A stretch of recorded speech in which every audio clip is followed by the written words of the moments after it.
Sanae Takaichi, ஜப்பானோட prime minister.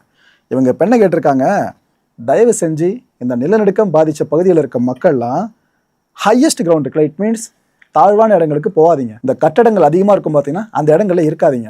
கொஞ்சம் open பிளேஸுக்கு வாங்க, பாதுகாப்பான இடங்கள்னு உங்களுக்காக இங்கே கவர்மெண்ட்ஸ் நிறைய அமைச்சிருக்கல ஷெல்டர்ஸு, அங்கே வந்துருங்க. தயவு செஞ்சு டென்ஸான இடங்கள்ல இருக்காதீங்க, அது உங்கள் உயிருக்கு ஆபத்தை ஏற்படுத்தலாம். ஏன்னா இப்போ ஓரளவுக்கு ஆரம்பிச்சிருக்கு, இது டெவலப் ஆச்சுன்னா இதுக்கப்புறம் பெரிய அளவுக்கு பூகம் வந்து தாங்க முடியாது, கட்டடங்கள் கொலாப்ஸ் ஆச்சுன்னா ரொம்ப கஷ்டம்னு அவங்க வார்ன் பண்ணியிருக்காங்க. இப்போ உலக நாடுகள் வேற எதுவும் ஜப்பான் அளவுக்கு இந்த எர்த்குவேக்கை ஃபேஸ் பண்ணாது. அதுவும் ஒவ்வொரு 16 மாதங்களுக்கு ஒரு முறை கிட்டத்தட்ட 7 அப்படின்னா 7க்கு மேலே மேக்னிடியூட் அளவுக்கு ஜப்பானில் எர்த்குவேக் பதிவாகுது. 16 மாதத்துக்கு ஒரு முறை இது போல் கொடுமை. 7+7 இல்லைனா 7 above கொடுமலை. இதெல்லாம் நம்மளாம் இந்த 7 above மேக்னிடியூட்ல எர்த்குவேக்கை பார்த்து எவ்வளோ வருஷங்களுக்கு ஆகுது. அப்படியே ஒன்று வந்திருந்தாலும் அதோட தாக்கம் எவ்வளோ வருஷம் நீடிச்சிருக்கும். ஜப்பான் மக்கள் நிலைமை இப்போ உங்களுக்கு புரியும் எவ்வளோ கஷ்டம்னு சொல்லிட்டு. ஸோ ஒரு வருஷத்துக்கு ஒரு முறையாச்சும் அங்கே 7 இல்லைனா 7+ மேக்னிடியூடுக்கு எர்த்குவேக் பதிவாகலான்றது தான் பெரும் அசம்ஷனாக இருக்குது. ஆவரேஜில் சொல்கிறதா இருந்தால் உலகத்தில் இந்த 6 அப்படின்னா 6க்கு மேலே மேக்னிடியூட் அளவுக்கு எர்த்குவேக் பதிவாகல.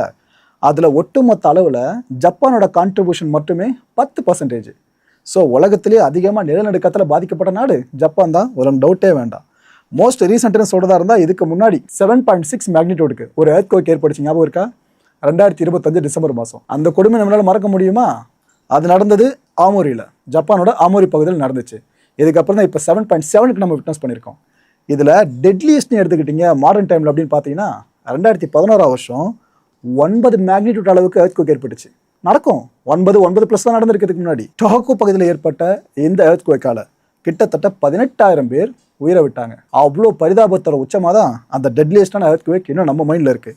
இது போல் செய்திகளை கேட்டு கேட்டு நம்ம பழகினால தான் ஜப்பானில் எர்த்குவேக்ன்ற செய்தியை கேட்டாலே நாம் பதற ஆரம்பிச்சிடும். ஐயோ மக்களுக்கு என்ன இருக்குமோ தெரியல அப்படின்னு சொல்லிட்டு.